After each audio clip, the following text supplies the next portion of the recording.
Since 8th class, I have this weird obsession of becoming a fashion designer. Guys, maybe I shouldn't have taken maths and intermediate.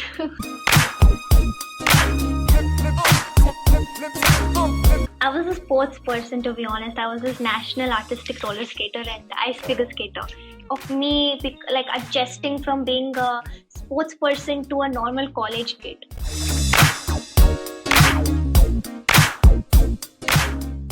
Before we begin, I think I should congratulate you.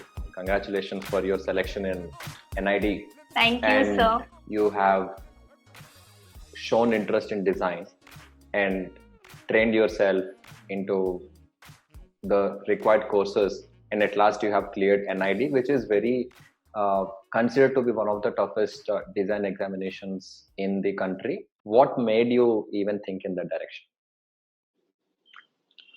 So after 10th, I was really confused, and to be honest, the word design wasn't in my dictionary.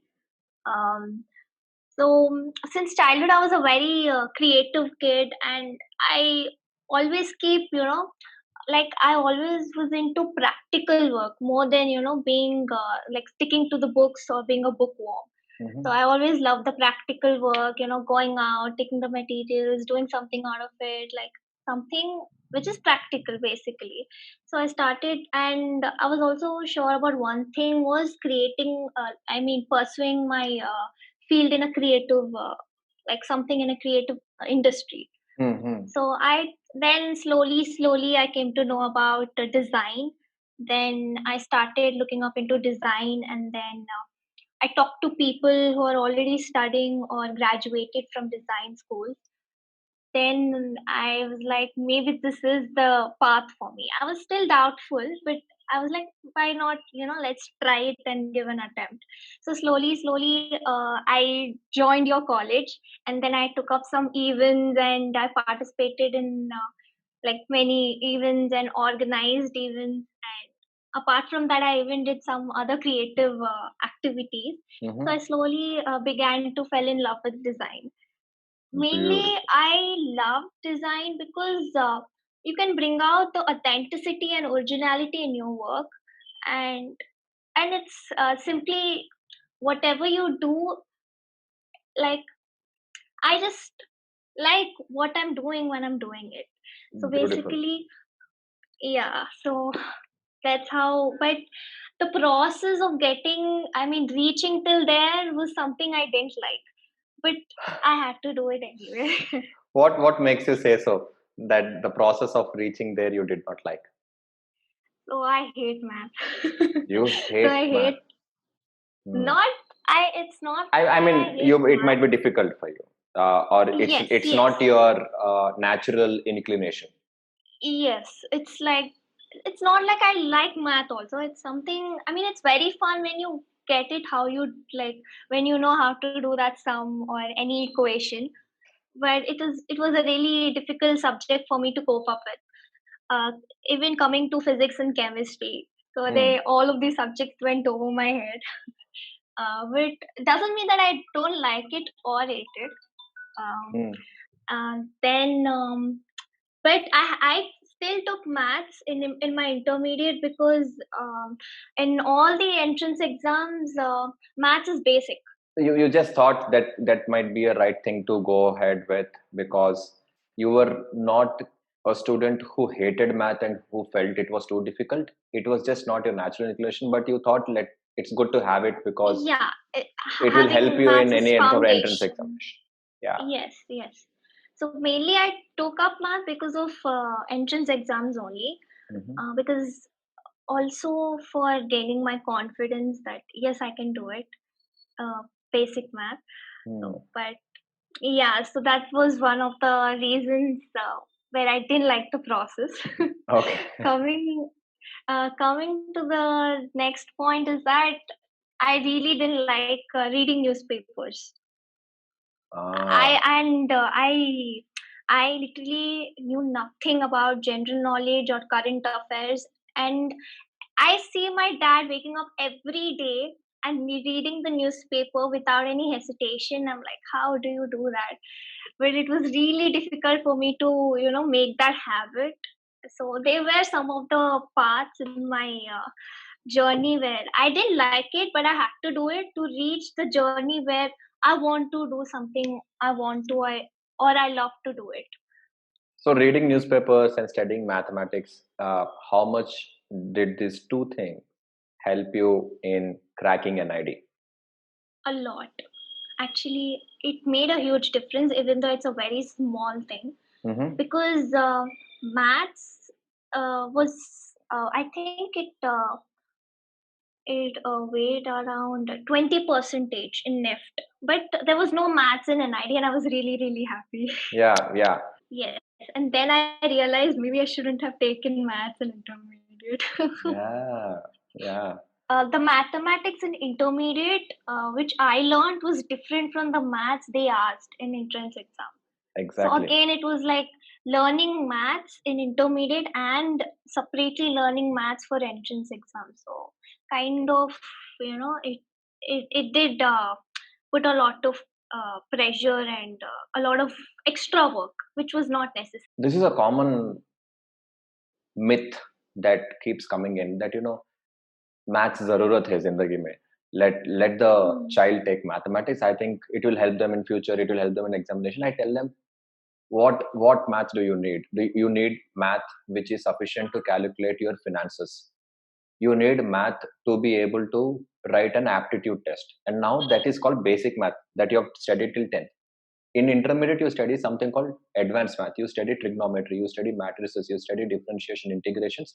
All these things are generally not there in aptitude test unless specifically mentioned, right? And especially somebody who wants to go into CLAT or design, NIFT, and all these things, there is no advanced math for any of these examinations. Even the bank examinations that people write in the future, it doesn't have. Somebody wants to get into mathematics, statistics, and engineering. That is when I think students need mathematics. So somebody who wants to get into NIFT, into fashion technology, for them MPC is mandatory. So yes, I think only for one course. One course. So fashion Yes. design, the bachelor's in design, there is nothing, no mandate as such. But bachelor's in fashion technology, whenever you see the word called technology, that's related to science.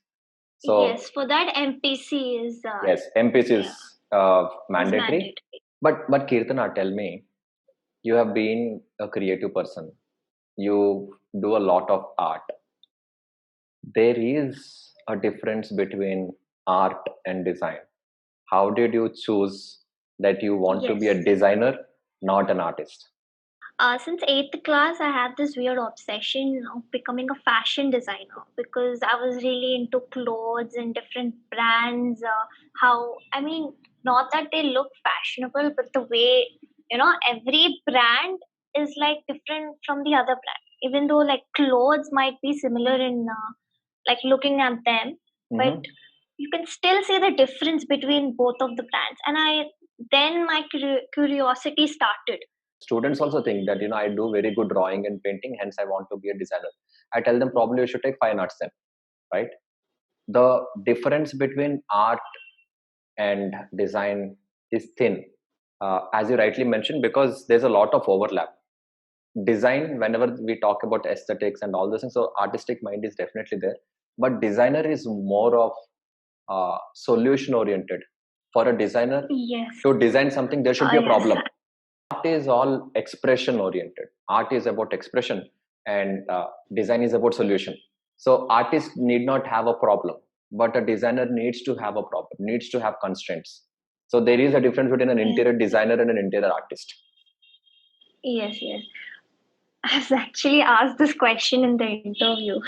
Okay. I totally forgot. What was your answer? I don't know, but then the guy explained the same thing. I mean, no, I almost gave the same answer, but then he explained it in the correct way, just like you.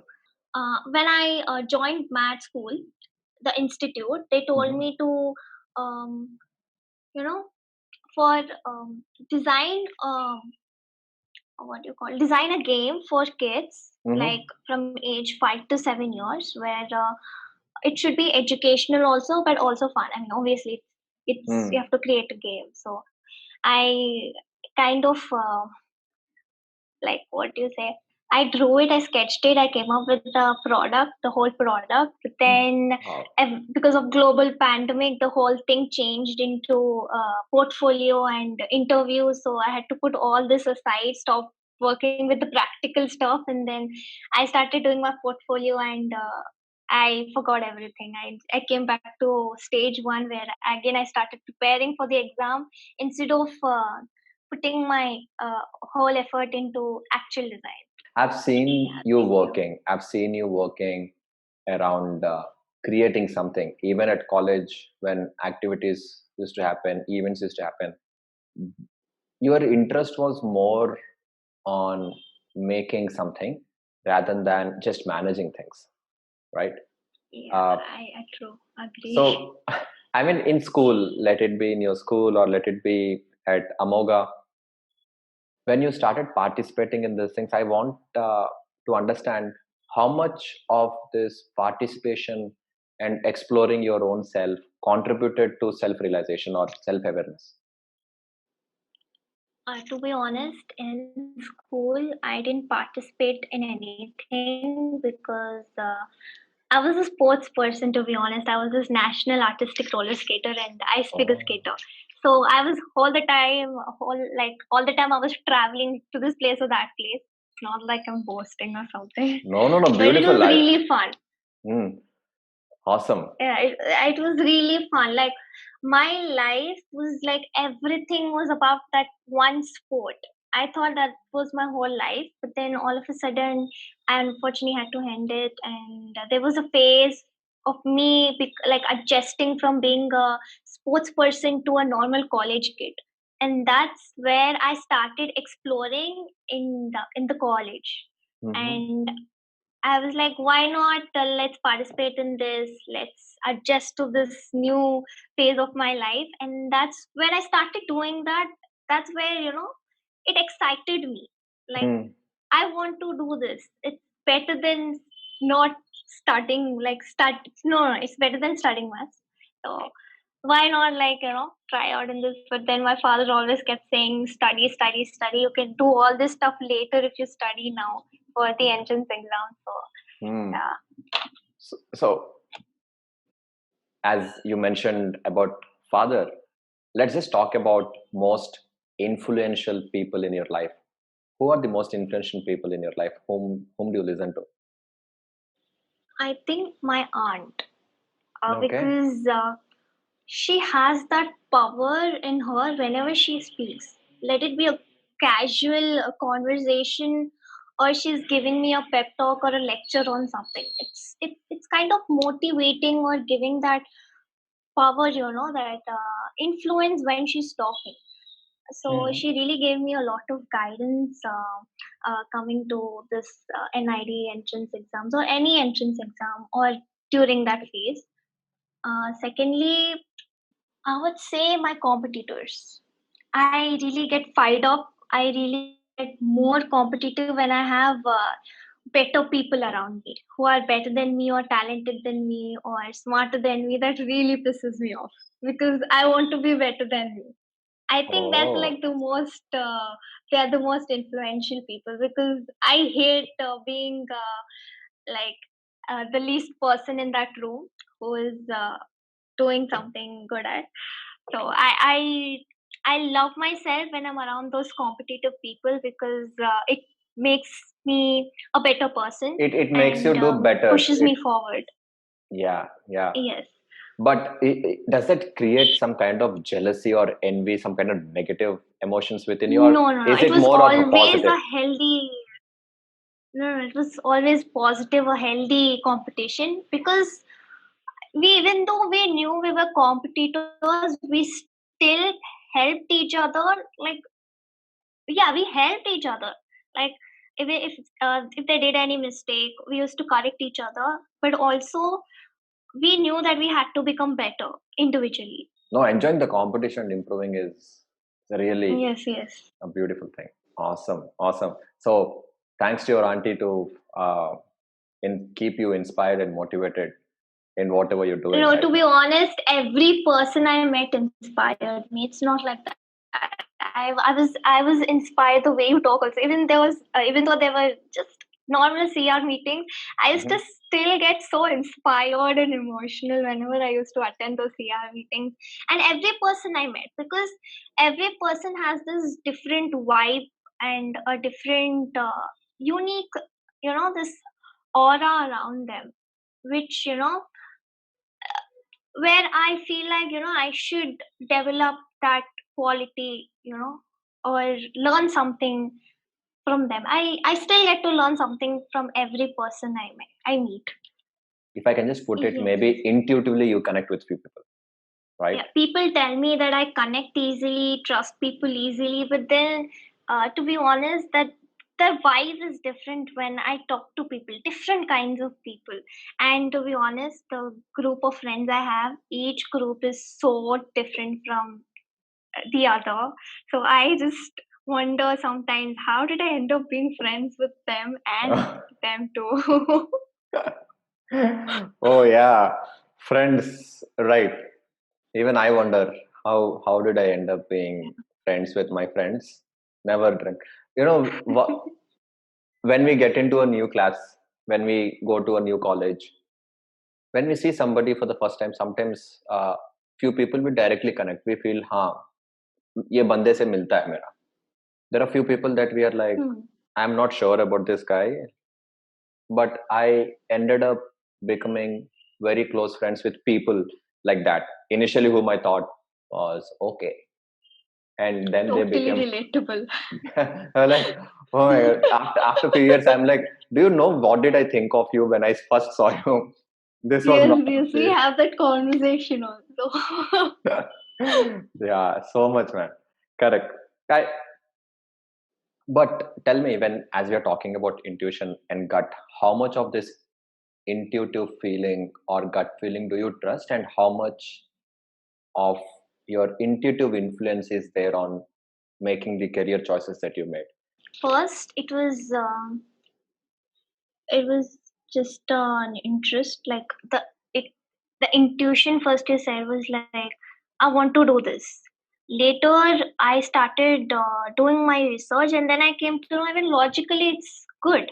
I mean, Yeah. market wise or money wise also it's good, and I even have interest in this. So my Wow. intuition helped with both the things. I Did mean, both of them matched equally. What do you plan to do next? I mean, do you have a plan, or do you want to take one step at a time? I want to take one step at a time, What makes you say because so?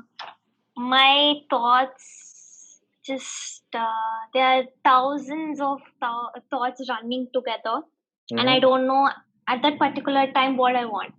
Even though it's not that it'll change, it's just that I'm still not sure about my interest. Everyone in this world, their basic goal is to get rich, or not rich exactly. I mean, I would say stable enough to be independent. I would say that maybe. Yeah. I don't know others' perspective, but that's my perspective. So that's That's your always there. goal. That's your goal. Yeah, that's always there. The way I want to become stable enough is Self-sustained. by doing what I love. Yeah, that's what I want to say. Yeah, by doing what you love. So one thing that I always talk to students as a counselor also is try to find something that matches your interest and strength both. It only one thing is not sufficient. I am interested in this, but you are not strong at it.